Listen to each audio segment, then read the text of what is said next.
এই রান্নাটা আমি আমার শাশুড়ি মায়ের কাছ থেকে শিখেছিলাম, তাই ভাবলাম তোমাদের সঙ্গেও শেয়ার করি। চলো রেসিপিটা দেখে নিই। আমি এখানে দুটো কাতলা মাছের মাথা নিয়েছি, চার পিস করে নিয়েছি। তোমরা চাইলে রুই মাছের মাথাও নিতে পারো। মাছগুলোকে ভালো করে ধুয়ে আমি নুন হলুদ মাখিয়ে নিচ্ছি ভালো করে।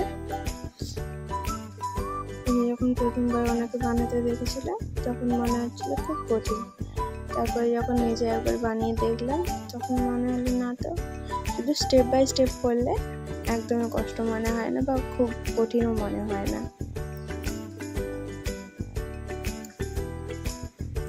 মাছে নুন হলুদ মাখানো হয়ে গেছে। এবারে মাছগুলো ভাজার ক্লিপটা আমি নিতে পারিনি, কারণ ওই সময় আমার একটু ফোন এসেছিলো, তো কথা বলার জন্য আমি আর ক্লিপটা নিতে পারিনি। তো লাল লাল করে মাছের মাথাগুলোকে সবগুলোকে ভালো করে ভেজে নিয়েছি।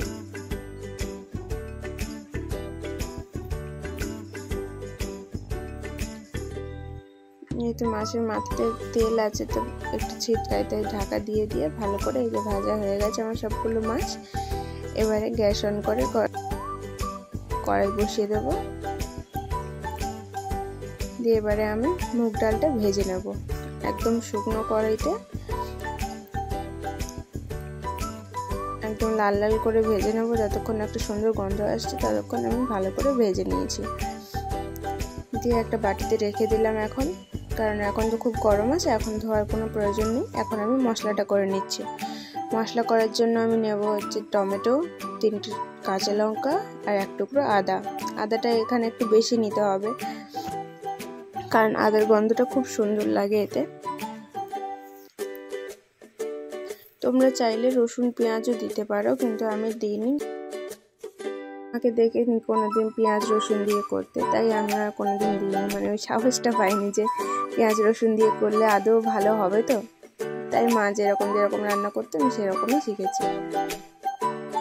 আদাটাকে সরু সরু করে কেটে নিচ্ছি।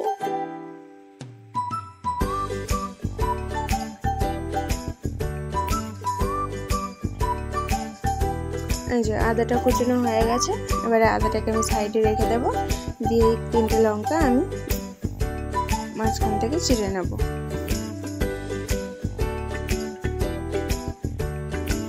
লঙ্কাগুলো হয়ে গেছে। এবারে আমি টমেটোটা ছোটো ছোটো করে কুচিয়ে নেব। এই যে মুখটা আমি বাদ দিলাম, তার থেকেও আমি যে টমেটোটা কেটে নিলাম, তার জন্য আমার বর আমাকে কঞ্জুস বলে। আচ্ছা বলে তো টমেটোর দাম কত হয়েছে, তো যেটা আমি টাকা দিয়ে কিনেছি সেটা আমি ভালো করে কেটে নেব না, তো তাতে আবার কঞ্জুসি করার কি আছে, আবার লজ্জা পাওয়ার বা কি আছে।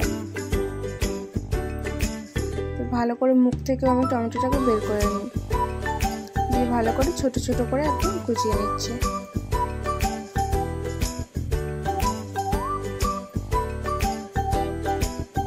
ব্যাস হয়ে গেছে। এবারে আমি মিক্সিতে মশলাটা করে নেব। মিক্সিতে নিয়ে নিচ্ছি প্রথমে আমি 2 চামচ রাঁধুনি, তারপর কুচিয়ে রাখা আদা,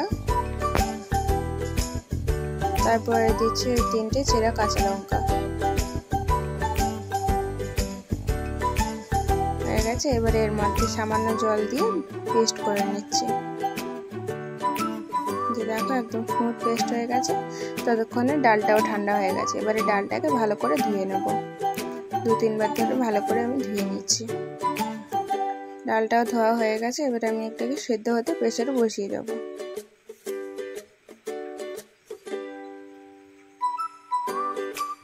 এবারে এর মধ্যে আমি জল দিয়ে দিচ্ছি পরিমাণ মতো, দিয়ে এর মধ্যে সামান্য নুন দিয়ে দিলাম।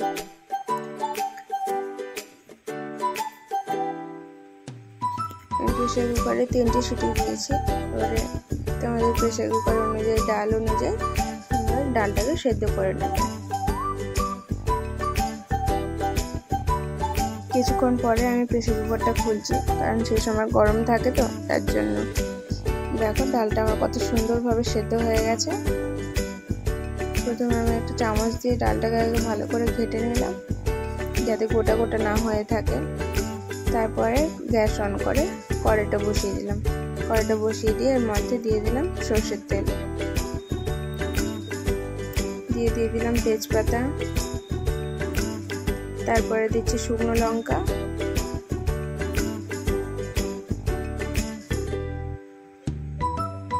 তারপরে দেবো গোটা গরম মশলা, মানে দারচিনি, লবঙ্গ আর এলাচ। এলাচটাকে একটু ফেটিয়ে দিলাম যাতে তেলের মধ্যে না ফাটে। এগুলোকে দিয়ে একদম কম আঁচে ভালো করে ভেজে নিচ্ছি। তারপরে আমি এর মধ্যে দিলাম সামান্য গোটা জিরে আর দিলাম সামান্য রাঁধুনি, দিয়ে এগুলোকেও ভালো করে নেড়ে চেড়ে হালকা করে ভেজে নিচ্ছি। ভাজা হয়ে গেছে, এবারে আমি এর মধ্যে আদা আর রাঁধুনি আর কাঁচা লঙ্কার পেস্টটা দিয়ে দিলাম। আদাটা একটু দেওয়ার সময় সাবধানে থাকবে, কারণ এই সময়টা একটু বেশি ছিটকায়, তো তেলের মধ্যে জলটা দিয়ে দেওয়া হয়েছে তার জন্য।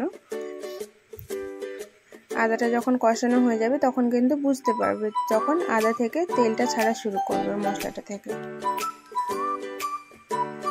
ভালো করে কিছুক্ষণ নাড়তে হবে।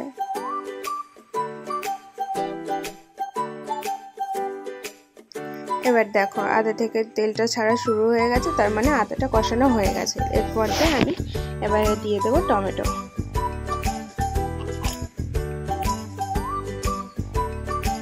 টমেটোটাকে দিয়েও ভালো করে মশলার সঙ্গে মিশিয়ে নিচ্ছি, দিয়ে টমেটোটাকেও ভালো করে কষিয়ে নিচ্ছি। ঢাকা দিয়ে আমি ভালো করে টমেটোটাকে সেদ্ধ করে নিয়েছি।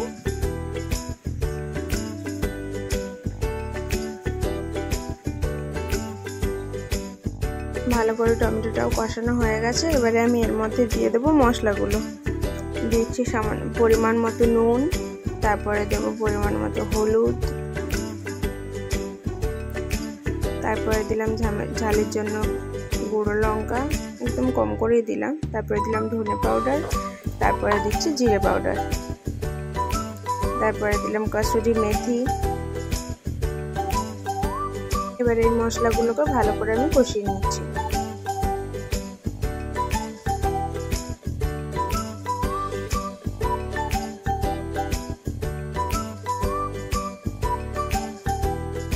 মশলাটা কষাতে কষাতে যখন মশলাটা শুকনো হয়ে আসবে তখন একটু একটু করে মিক্সি ধোয়া জলটা দিতে থাকবো, দিয়ে ভালো করে কষাতে থাকবো।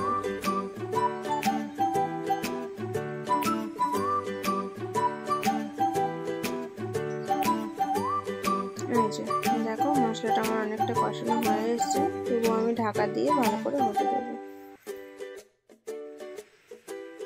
ঢাকা খুলে দেখো মশলা থেকে হালকা তেল বেরোনো শুরু হয়ে গেছে, আমি আবারও ভালো করে কষিয়ে নিচ্ছি। এই রান্নায় কিন্তু সবচেয়ে ইম্পর্টেন্ট কাজ হচ্ছে এটাই, মশলাটাকে ভালো করে কষানো। দিয়ে এর মধ্যে আমি সামান্য চিনি দিয়ে দিলাম, দিয়ে চিনিটাকেও সব মশলার সঙ্গে মিশিয়ে নিচ্ছি।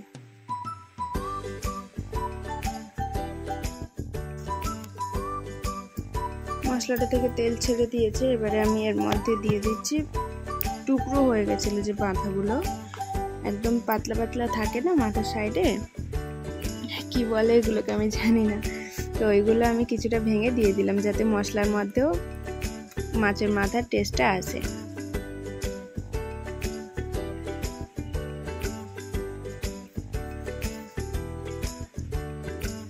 মাছের সঙ্গে মেশানো হয়ে গেছে, এবার আমি সেদ্ধ করা ডালটা দিয়ে দিচ্ছি। আর হ্যাঁ, ডালের সঙ্গে, ডালটা যেহেতু একদম শুকনো হয়ে গেছিলো, ডালের সঙ্গে আমি পরে গরম জল মিশিয়ে দিয়েছিলাম। ডালটা ফুটে এলে আমি এর মধ্যে আর একটা চেরা কাঁচা লঙ্কা দিয়ে দিয়েছি। ডালটা পুরোটা ফুটে এসছে, এর মধ্যে আমি মাথাগুলো দিয়ে দিচ্ছি, যে বড় বড় মাথা ছিল সেগুলো আমি দিয়ে দিচ্ছি।